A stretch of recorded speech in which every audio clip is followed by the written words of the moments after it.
오늘 본문을 가지고 죄의 영향력이라는 제목으로 함께 하나님 말씀을 나누도록 하겠습니다. 연초가 되면 우리는 왠지 더 축복의 말씀, 소망의 말씀, 이런 말씀들이 듣고 싶어집니다. 왜냐하면 우리의 삶이 그렇게 녹록지 않기 때문에 그렇지요. 우리의 상황과 우리의 현실이 답답하고 우울하기 때문에 우리가 교회에 와서라도 조금 희망적인 메시지를 듣고 싶어하는 경향이 있습니다. 저도 솔직히 그런 메시지만 여러분들에게 전해드리고 싶어요. 그런데 우리가 열왕기상의 말씀을 쭉 살펴보고 있는데요.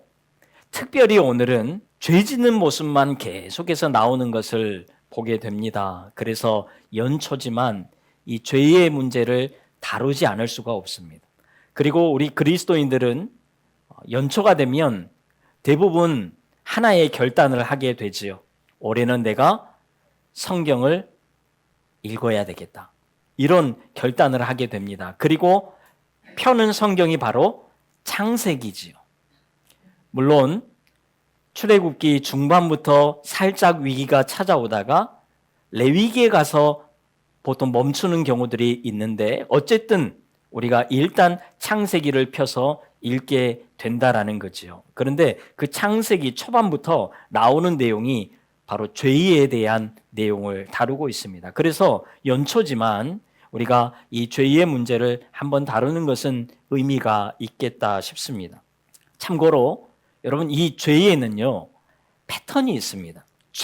인류 최초로 사람들이 처음 죄를 짓는 그 장면에 보면 패턴이 등장을 해요. 창세기 3장 6절 한번 같이 읽지요. 시작.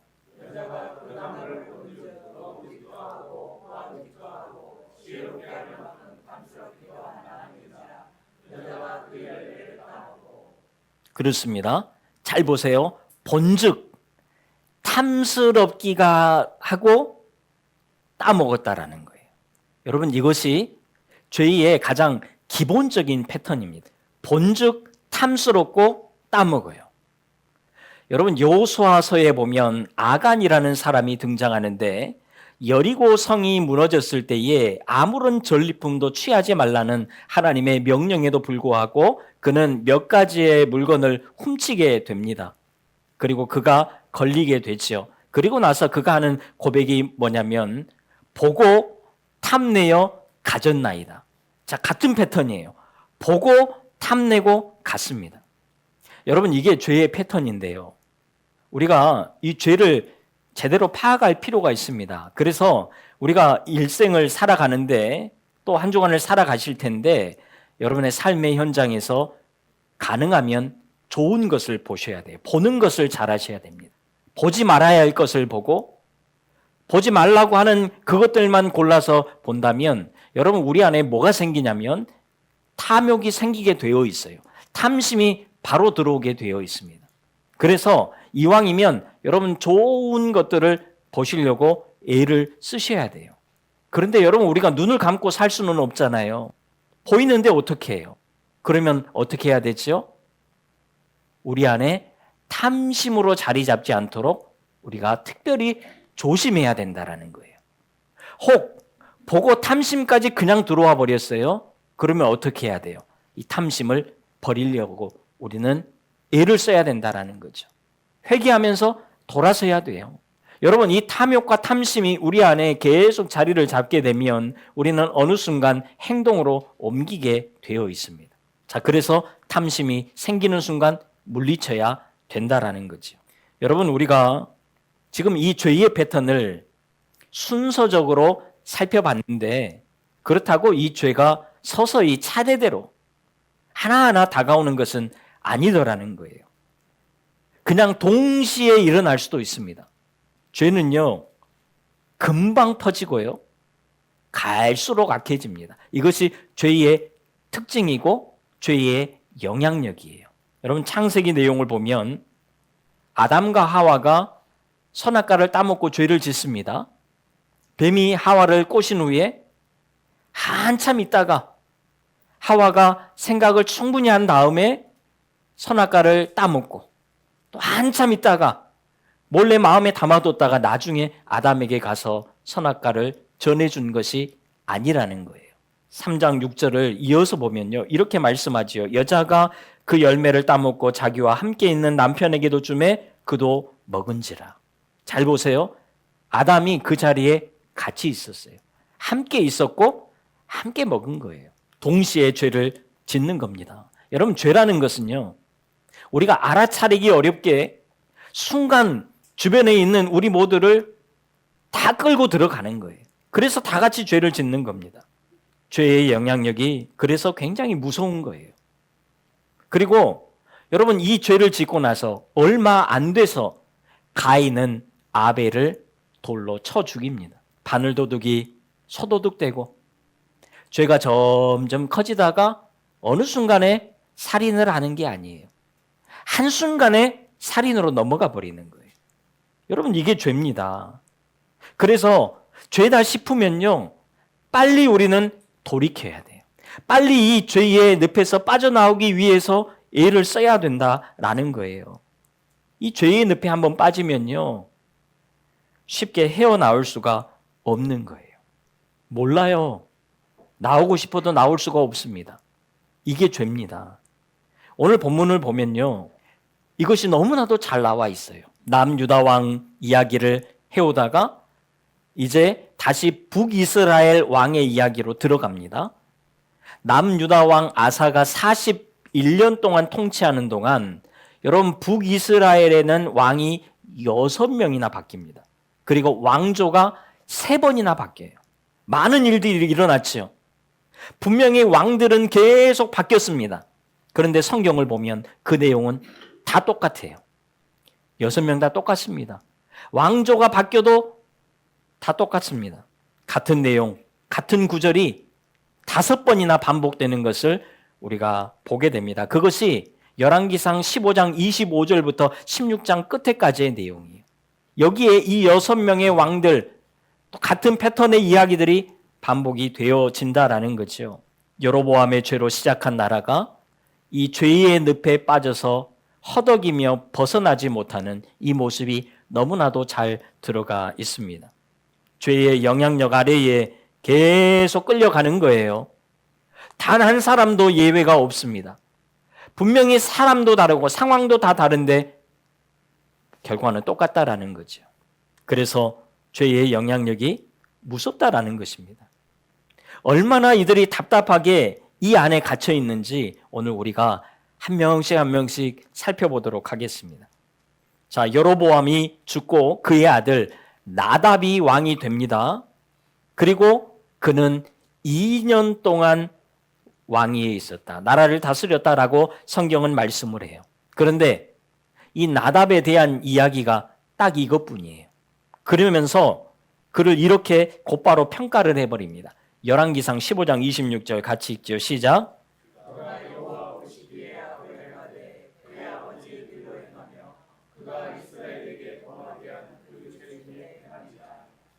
자, 이 패턴이 계속 반복이 됩니다. 5번이나 나와요. 다른 말이 없습니다. 나답은 그의 아버지의 길을 따라갔습니다. 여로보암이 숭배하던 그 우상을 동일하게 숭배했습니다. 그리고 백성들로 하여금 그 우상을 섬기게 만들었다라고 이야기를 합니다. 아버지가 했던 길을 그대로 가는 거예요. 여러분, 죄는 자녀 세대에 금방 전파가 됩니다. 그리고 모든 세대도 그 죄로 퍼지게 만들어요. 그래서 죄가 무섭다라는 것입니다. 나 혼자 짓고 끝나면 간단하지요. 나 혼자 죄 짓고 내가 벌 받고 그대로 끝나면 얼마나 감사합니까? 그런데 그렇지 않다라는 거예요. 죄는 다음 세대로 퍼져나간다라는 것입니다. 그래서 죄가 무서운 거예요. 우리가 욕하면서 배운다고 하잖아요. 그냥 다 배우게 되어 있습니다. 이것이 죄의 영향력이에요. 그래서 어쩌면 여러분, 우리는 이 죄의 문제를 우리 때에 사명감을 가지고 반드시 끊어내야 돼요. 끊어내지 않으면 주변으로 퍼진다니까요. 다음 세대로 퍼진다고요. 그래서 우리는 잘 끊어낼 필요가 있습니다. 결국 나답은 전쟁 중에 그의 신하 바아사에 의해서 살해를 당하는 사건이 나오죠. 이스라엘의 왕들 중에 처음으로 살해가 일어나고 반역이 일어나는 사건이 등장을 하게 되지요. 여러분, 나답은 그의 아버지의 죄 때문에, 선지자 아히야의 예언 때문에 그것을 이루기 위해서 죽은 것이 아닙니다. 여로보암의 영향을 받기는 했지만 결국 자기가 죄의 늪에 빠져서 죽은 거예요. 그것을 간단하게 이야기하는 것이 나답의 이야기입니다. 자, 그렇다면 그 다음 왕 바아사는 어떨까요? 바아사는 분명히 여로보암을 그동안 지켜봐 왔고 또 나답에 대해서도 다 지켜봤습니다. 그리고 자기가 아히야 선지자의 예언에 따라서 이 일을 직접 행하기까지 했습니다. 그러면 조금 조심할 법도 하잖아요. 그런데 하나도 바뀌지 않습니다. 신기할 정도로. 15장 34절 보세요. 바아사가 여호와 보시기에 악을 행하되 여로보암의 길로 행하며 그가 이스라엘에게 범하게 한 그 죄 중에 행하였더라. 나답과 완전히 똑같습니다. 여러분, 어쩜 이럴 수 있을까요? 다른 사람은 몰라도 바아사는 달라야 했습니다. 그런데 죄의 늪에 한번 빠지면요, 그 죄의 영향력 아래에 들어가면 정신을 못 차리는 거예요. 누구나 마찬가지입니다. 여러분, 그 다윗도 밧세바를 보고 나서 주변의 신하들이 다 말립니다. 하지 말라는 거예요. 그런데도 다윗은 누구의 말도 듣지 않습니다. 그냥 가는 겁니다. 끝까지 가요. 죄 짓잖아요. 여러분, 죄 가운데 한번 빠지게 되면 이 늪에서 헤어나기가 참 어렵다라는 것입니다. 우리가 드라마를 보면 드라마에서 항상 죄 지은 사람들이 하는 이야기가 있잖아요. 내가 이럴 줄 몰랐는데 미쳤나 봐. 여러분, 하고 나서 그런 이야기를 하잖아요. 다 똑같이 이야기를 하는 거예요. 자기가 그 안에 있으면 모르는 겁니다. 그래서 바아사도 그 안에 있었기 때문에 이 죄에서 벗어날 수가 없는 거예요. 그러니까 하나님께서 바아사에게 이제는 선지자 예후를 보내십니다. 그리고 그의 집안에도 똑같은, 여로보암의 집과 똑같은 결말을 선포하시죠. 그리고 실제로 그렇게 되어지는 것이 오늘 본문의 내용이에요. 여러분, 보통 우리는 역사를 보면 우리의 삶을 배운다고 이야기를 합니다. 그런데 꼭 그렇지만은 않은 것 같아요. 내가 죄 밖에 있을 때에 그 모습을 보면서 배울 수는 있지만 내가 그 안에 들어가 있잖아요. 그러면 우리는 역사를 통해서 삶을 배우는 것이 아니라 그 안에서 그 죄만 더 배울 뿐입니다. 여러분, 이단에 빠져 있는 사람에게 아무리 잘못됐다고 이야기를 해도 그들에게 절대로 그 소리는 들어가지 않습니다. 잘못하고 있는 사람에게 잘못을 이야기하게 되면 사이만 나빠질 뿐이에요. 그것을 듣지를 않습니다. 그 안에 있으면 잘 몰라요. 그래서 죄의 영향력 아래에 있는 것이 무서운 것입니다. 그리고 우리는 원래 죄의 성향을 가지고 있기 때문에 좋은 말을 안 듣습니다. 좋은 말을 아무리 해줘도 안 들어요. 그렇게 하면 안 된다고 하는데도 끝까지 합니다. 그리고 나서 나중에 하는 이야기가 뭐예요? 아, 그 말이 이 말이었구나. 나중에 가서 배우게 되는 거죠. 내가 직접 경험하지 않으면 우리는 잘 깨닫지 않고 듣지 않는 것이 우리의 성향이라는 거예요. 그래서 우리가 스스로 죄의 영향력에서 벗어나는 것은 굉장히 어려운 것입니다. 다 못 벗어나잖아요. 자, 그렇다면 바아사의 아들 엘라는 어떨까요?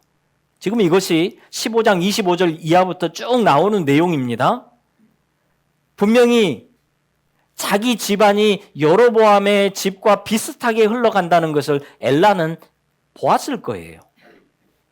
아히야의 예언처럼 여로보암의 집이 멸망했다면 예후의 예언대로 자기 집안도 멸망될 수 있다는 위기의식을 반드시 느꼈어야 됩니다. 그런데 그는 전혀 위기의식이 없어요. 오늘 본문에 보면 여러분, 특별히 이 엘라에게만 계속해서 반복되던 그 문구가 나오지 않습니다. 여호와 보시기에 악하게 행했다. 여로보암의 길을 따라갔다. 자, 이런 이야기가 나오지 않는다는 거예요. 그렇다고 이 엘라가 잘 살았느냐? 그것은 아니에요. 여러분 오늘 본문 9절 보세요. 이 엘라는요, 다른 군사들이 지금 전쟁에 나가 있는 상황에 자기는 그냥 술 마시고 취해서 있었다라는 거죠. 더 막 나가는 겁니다. 그래서 결국 그도 예후의 예언대로 나답과 똑같이 2년 만에 살해를 당하게 됩니다. 그리고 여로보암의 집처럼 그의 집도 완전히 멸망을 당해요. 친구들까지도 완전히 멸망을 당하는 사건이 나오는 것을 보게 됩니다. 여러분, 죄의 늪에서 벗어나지 못해요. 자, 그렇다면 술 취해 나라를 다스리고 있는 엘라를 살해한 시므리는 어떤 사람일까요? 좀 괜찮은 사람일까요? 이런 왕에게는 나라를 맡길 수 없어. 나라를 개혁하고 바로 세워야 돼. 그런 마음으로 시므리가 나라를 세우고자 살해를 한 것일까요? 아니에요. 그도 똑같습니다. 여러분, 시므리가 왕이 되고 나서 북이스라엘을 다스린 횟수가 얼마나 된 줄 아십니까? 성경에 보니까 단 7일 동안 왕으로 있었습니다. 왕이라고 말하기 좀 무색할 정도로 짧은 기간이지요. 그리고 그가 왕이 되었다는 소식을 듣고 사람들이 그를 왕으로 인정하지 않습니다. 이 소식을 들은 군사들은 곧바로 시므리 말고 오므리를 왕으로 세우려고 그래요. 시므리, 오므리, 비스무리에서 형제처럼 들리고 또 서로 친한 사이처럼 보이는데 다른 사람이에요. 오므리의 군사들이 왕궁에 몰려들어서 시므리가 위기에 처하게 됩니다. 그래서 왕궁을 불살라서 자결을 해요. 그의 나라는 7일 천하에 끝났습니다. 그런데 이런 시므리를 성경은 어떻게 평가할까요? 19절 보세요. 똑같이 평가해요. 그가 여호와 보시기에 악을 행하여 범죄하였기 때문이니라. 그가 여로보암의 길로 행하며 그가 이스라엘에게 죄를 범하게 한 그 죄 중에 행하였더라. 여러분 놀랍지 않습니까? 7일 동안 죄를 지어봤자 뭐 얼마나 짓겠습니까? 어떻게 이 일을 다 해요? 무슨 말이지요? 시므리가 원래 이런 사람이었다라는 겁니다. 엘라랑 똑같습니다. 죄가 그래요. 죄의 영향력 아래에 들어가 있잖아요. 그러면 벗어나지 못할 뿐만 아니라 갈수록 악해져 가는 겁니다. 여러분, 이 정도 보면 답답하잖아요. 어떻게 이럴 수 있나? 어떻게 이 수많은 사람들 중에 단 한 사람도 여기에서 벗어나지 못하나? 여러분, 이게 죄라는 거예요. 다음 왕 오므리는 좀 어떨까요? 이제 좀 기대를 해볼 만하지 않겠습니까? 그런데 오므리도 별반 다르지 않습니다. 사실 이 오므리라는 사람은 왕으로서는 괜찮은 사람이었던 것 같아요. 왕의 자질은 좀 갖추고 있었습니다. 그래서 통솔력도 있었고 또 추진력도 있습니다. 그리고 행정력까지 갖추고 있는 어떻게 보면 탁월한 사람이었다라는 거죠. 시므리가 왕이 되었다는 소식이 전해지자 군사들이 일제히 일어나서 우리 오므리를 왕으로 삼자라고 한다는 것은 오므리가 나름 평가가 괜찮다라는 거죠. 백성들에게 말입니다. 그리고 오늘 우리가 읽은 본문을 보면 그가 왕이 되려고 할 때에 내란이 일어나는 것을 보게 돼요. 그것이 오늘 우리가 읽었던 본문의 내용입니다. 북이스라엘의 백성들 절반이 둘로 딱 나누어집니다.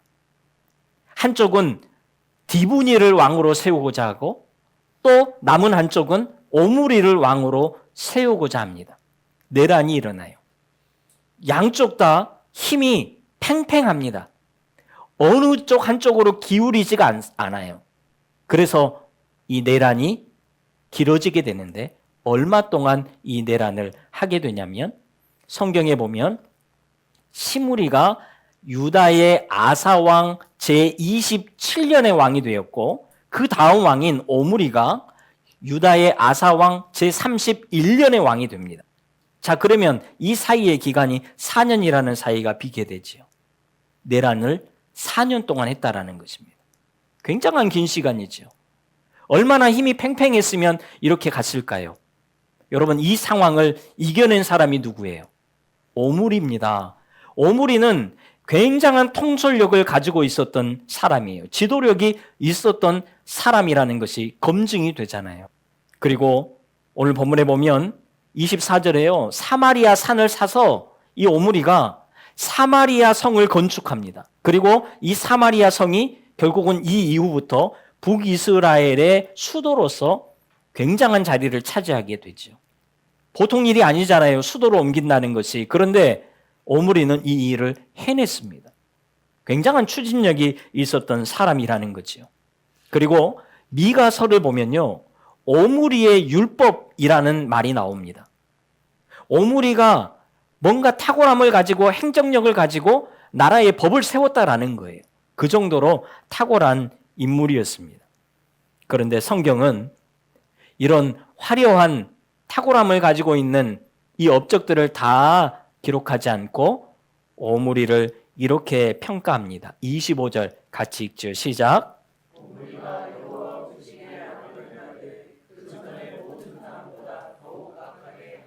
자, 더욱 악할 뿐이었다.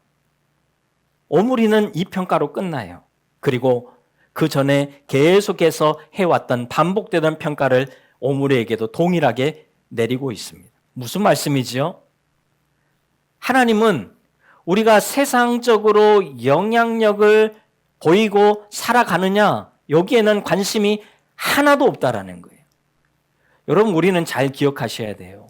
우리가 세상에 나가서 하나님의 백성으로서 하나님의 이름을 드러내고 영향력 있게 살면 좋겠다. 물론 좋습니다. 여러분, 그렇게 하시기를 바라요. 그런데 정말 우리 하나님이 우리 개인에게 원하시는 것은 우리가 세상에 나가서 세상적인 영향력을 행사하고 살아가는 것.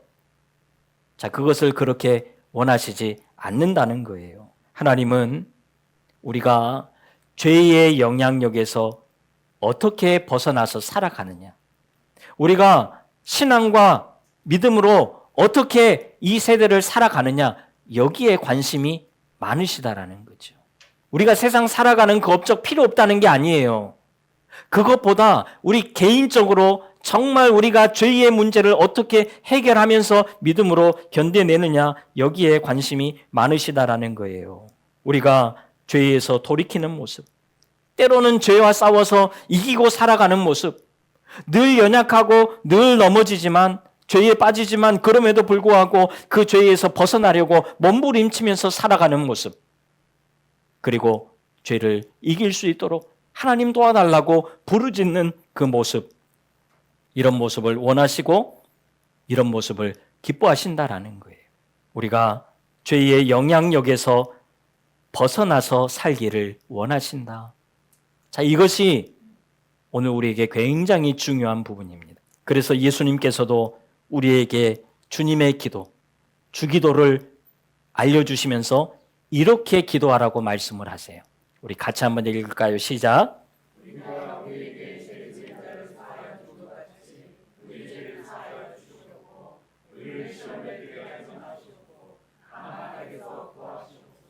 아멘. 우리에게 죄에 빠지지 않도록 그렇게 도와달라고 예수님이 그런 기도를 하라고 우리에게 알려주신 거예요. 여러분, 이것이 오늘 우리의 기도에 반드시 들어가야 되는 내용이에요. 다른 기도 많이 하시지만 하나님, 우리가 죄의 문제에서 이길 수 있도록, 악에 빠지지 않도록, 죄 가운데 빠지지 않도록 우리를 도와달라고 우리가 간절히 주님 앞에 기도하며 하루하루를 살아가야 한다라는 것입니다.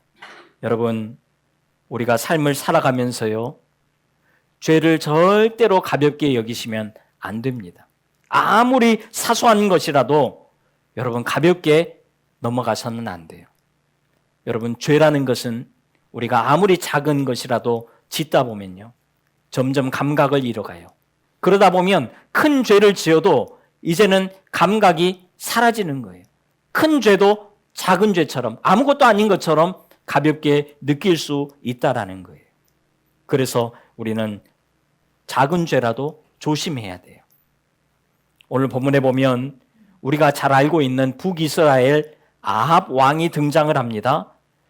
여러분, 이 아합도 평가가 기존 왕들과 똑같아요. 그 아버지의 그 아들이라고 30절에 보면요, 그의 이전의 모든 사람보다 여호와 보시기에 악을 더욱 행하여 라고 말씀을 합니다. 그런데 아합은 한 수를 더 뜹니다. 31절 같이 읽습니다. 시작.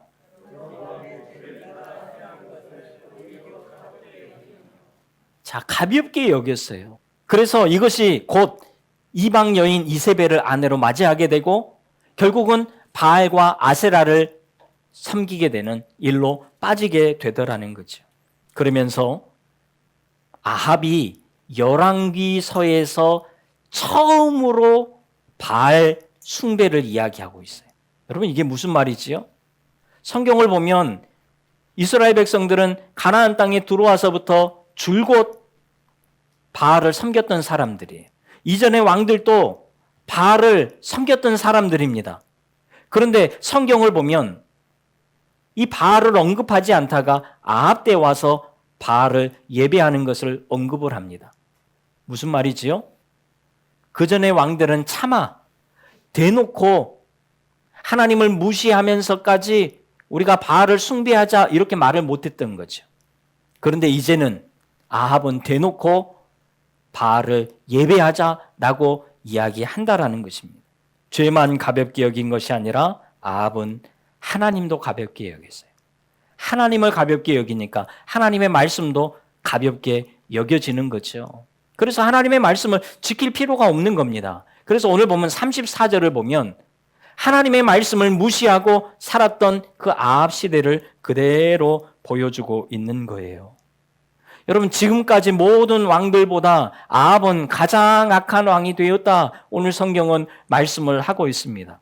그러니까 이제는 하나님도 더 이상은 가만히 지켜보고 있을 수만은 없는 거예요. 그래서 하나님께서 엘리야 선지자를 보내게 되는 것이 오늘 본문 다음부터 나오는 내용입니다. 여러분, 한 해를 시작하면서 죄의 영향력을 우리가 다시 한번 기억하시지요. 죄를 그냥 놔두면 안 됩니다. 절대로 가볍게 여기면 안 됩니다. 작은 것도 안 돼요. 바울이 이야기하는 것처럼 악은 어떤 모양이라도 우리는 버려야 됩니다. 그렇지 않으면요, 그 죄가 금방 퍼져나갑니다. 내 자녀에게로, 또 내 주변 사람들에게로 퍼져나가는 거예요. 쉽게 헤어나올 수 없는 그 죄의 늪으로 끌고 들어가는 것입니다. 얼마나 무섭습니까? 그리고 갈수록 점점 죄는 커져갈 거예요. 악해져 갈 겁니다. 이것이 죄의 영향력이에요. 그래서 우리는 이 죄의 영향력에서 벗어나도록, 죄의 늪에 빠지지 않도록 늘 하나님께 도움을 구하고 기도를 해야 한다는 것입니다. 그러면서 때로 죄를 이기고 살아가는 거예요. 여러분, 우리가 어떻게 죄를 이길 수 있을까요? 죄를 이기는 방법이 뭘까요? 창세기에 보면 죄 짓는 인간들을 향해서 하나님이 아주 귀한 말씀 한 말씀을 하십니다. 우리 창세기 4장 7절 같이 한번 읽습니다. 시작.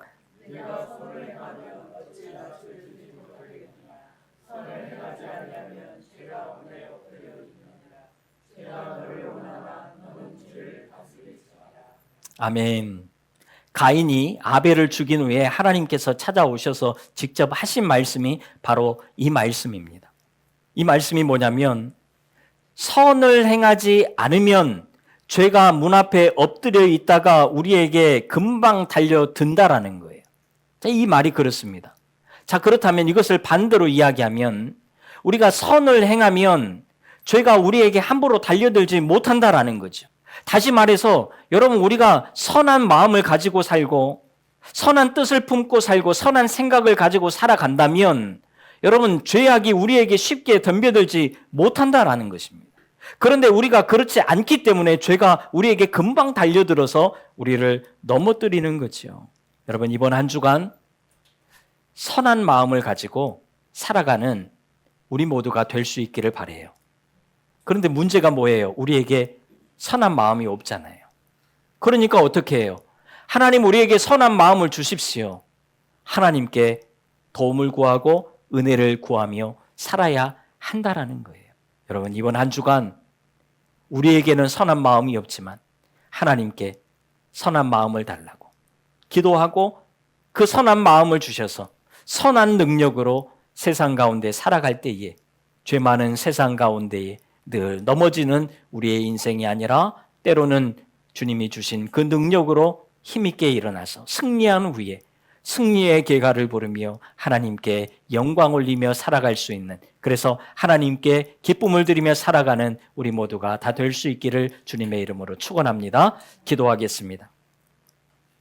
하나님, 우리에게 선한 마음을 주십시오.